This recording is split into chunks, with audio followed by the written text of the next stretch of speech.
Hi everyone, my name is Irena. As Andrea said, I come from Skopje, Macedonia. I'm here with you today to share my life and career hacking story and how it reached me where I am. And hopefully it will give you ideas and tools how to change your reality and live your personal best. How often you're actually rethinking if staying in your home country is a good idea, or you should try to build your future somewhere else? Do you consider that you can really have a quality life here and an exciting career? The same doubts, I had them, especially when I was in my school years. I grew up listening that I had very big potential, but I will not be able to fulfill it unless I move abroad. I had two options: to sorry for myself and stay here, or to find an excuse and leave. But walking away was never my thing, and it was not exciting and rewarding as winning against the odds. So this is my story. Do you remember your first internship or job experience? Mine was when I was in law university.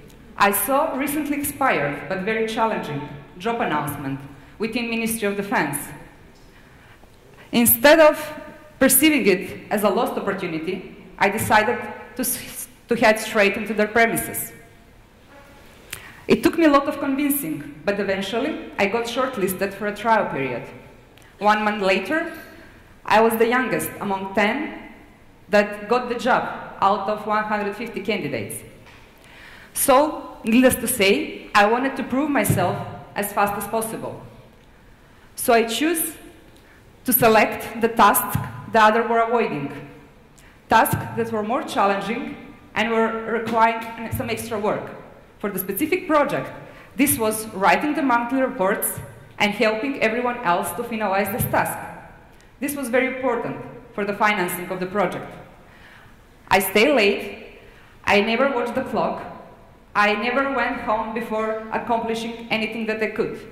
And 4 months later, I was promoted in a project coordinator. So what could be your takeaway from this? Embrace the activities that others are avoiding, especially if they are crucial for the organization with which you are.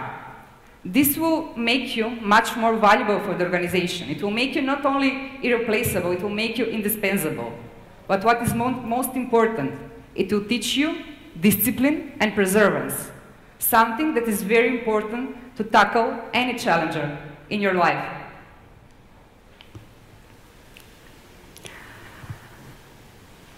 Do you stay aside if you are in front of a challenge that you don't have skills to work on it? Do you try and excel, or you leave it for someone else? I had this kind of situation actually starting from my first day within the office of the cabinet of the Prime Minister. It happened the very first day to be the day when the state airplane of the President crashed. The Public Relations Office became overwhelmed with crisis management activities. So I noticed that a very important speech for a regional economic conference would get missed. I didn't know much then for the world economy, but I decided to try my chances. I started to work with what I already had. I was a good storyteller in high school, and I was a very early adopter of internet. So I searched and read everything I could possibly do for this task. I was very nervous submitting my draft. It turned out they loved it. And this won me a position of an assistant media advisor. And a couple of months later on, when the Prime Minister was elected for the next president of the country, I was invited to join the cabinet. So start with what you know and build on it. This will help you to expand your knowledge. But what's more important, if you give you confidence to tackle these kind of challenges and feel confident to learn as you go, not to let them aside. If you think for a moment, can you say that you have actively chosen your path up until here, both or either career or your life, or you were just going with the flow? When I graduated law university, I was in front of this kind of a challenge. Going into full-time into politics or becoming a lawyer. But my inner voice was telling me something else. I wanted to try the more exciting business career. I was still very young, so I decided to try and to change later on if I feel like it's not the right thing for me. So I chose intensive marketing program in a neighboring country, and by end of it, my peers were speaking about applying for jobs within big telecoms and national banks. Something didn't sound right with that idea. I assumed that it would take me years to get noticed in those massive hierarchies. So I targeted mid-sized telecommunication company. I prepared for 2 weeks for that job interview. I read all of their marketing materials, press releases, and I learned about their competition. Finally, I produced a very good PowerPoint presentation with 3 different marketing strategies, depending on their budget, and I estimated the sales effects out of it. The regular job interview very fast transformed in a strategic company meeting, and I walked out of it with a managerial position within marketing and a salary I could only dream for, if I didn't walk in that meeting so well prepared. So, try different things and identify hidden opportunities. Don't just go with the flow. Identify what you already have and what are the areas that can actually bring you faster to your next accomplishment. The fact that I entered so fast on a managerial position in the business world excelled my position later on. I was much better prepared to tackle next business challenges. How do you use the social network? Are you like most of the people who use social network, especially the professional social network, only to communicate with the people they already know? Or you're targeting new challenges and new people? I learned that this was a very important experience for me. I have spent hours and hours of writing professional emails, trying different options, seeing what actually works. It turns out that people were replying positively when I was offering value for them as well. So this teach me how to approach and how to grow my network. In 4 to 5 years, my network today have 6,000 contacts. So when I was working as general manager of educational center within big software development company, I decided to go to USA to get and transfer knowledge. The company thought my request exaggerated. They didn't want to finance it. I was a little bit disappointed. I thought maybe I didn't argument it well enough. But anyway, this didn't change my mind. I decided to use my own vacation and my own salary and savings in order to finance the trip. The biggest problem, US visa. I contacted 20 of my contacts, and one of them replied positively. It was a founder of a startup from New York. He wrote me a very, very good recommendation and warranty letter. And 3 weeks later, I was holding 10 years business visa. So take this very serious. For me, it was LinkedIn. For you, it could be Facebook or a Twitter.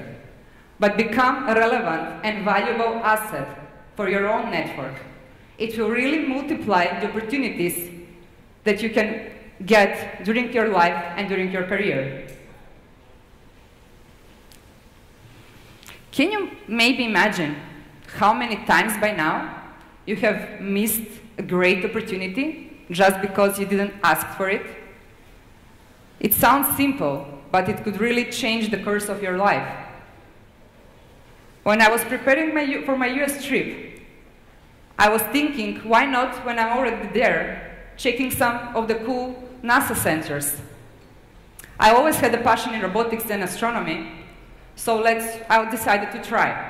Jet Propulsion Laboratory of NASA was closest to my other meetings. I didn't manage to get direct meetings, so I worked my way around. I managed to enter first in California Institute of Technology, and that contact helped me to schedule a meeting with the educational director of JPL of NASA. The information I got from her, it was a lady, were very valuable. But the most important lesson, she said I was the first one coming from Europe, from private education, that was meeting her. And there was no other reason for that, except the fact that I was the first one that found a way to ask for that meeting. So it's sometimes that simple. From here, it started my story with NASA. In 2014, I applied the same. I asked for it and applied to run the NASA Space of Challenge within Skopje. It's a competition for students and startups for exploration of the solar system, for those kind of challenges. I applied and I got the possibility. But that was kind of not enough. There would be 100 organizations running this competition worldwide, and how to become noticed from Skopje. I made a plan to attract as much as possible participants and then limit the number of team members. By this, we can produce much more projects. And it worked. Skopje became the leading location. We pulled out 30 accepted projects by NASA, and New York, which had double number of participants, had only 22. In 2015, this enabled us to ask for a regional position, and we become the organizer of the same event in Belgrade, Zagreb, Pristina, Tirana, Ljubljana, and Vienna. In 2016, this led me to the next challenge. I asked, and we get, possibility to co-organize the same event, Skopje, Los Angeles, and San Francisco. I would never ask for it about something like this 3 years ago. Even if I asked, they would not give it to me. So I built one step at a time. I built my position, and this was what led me where we are today. So overcome your fear and carefully choose your goals. It is really possible if you plan smart, if you don't just go with the flow. See in what you can excel and tackle those tasks. Don't just do something for the sake of it. So we're coming to the most risky business decision and even life decision that I had to make by now. That was 2 years ago. I decided all of my previous activities and experience to invest in a new company, my own company finally, NewMan's Business Accelerator. It was the first company of this kind in the country. The idea was to provide full set of support for the young talents and companies in the country. I was already mother of a 4-year-old daughter, so it was not an easy decision for me. Anyway, I must say that it was the best decision I ever made, the most liberating experience, and the experience that drives happiness and success to a lot of young people in Macedonia today. From this I can say that nothing can stop you if you really have a plan, you have your vision, and you have a dedication to go for it. During this endeavor, there was a period when I had 0 on my bank account, and the salary was only a couple of days away. There were days when all odds were against me. There was days when I was questioning myself why actually I didn't wait a couple of years more or apply for government funding. And then I remember the point why I actually started this company was to prove by example that you can start from scratch, even from a small country, far away from the world centers, build with what you have, and reach a global position. So there was no other way to start and run the company differently that I already chose.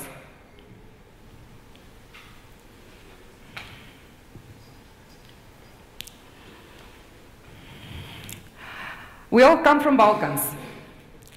What we have in common, although we probably have different stories, personal stories, all have in common that it's really difficult.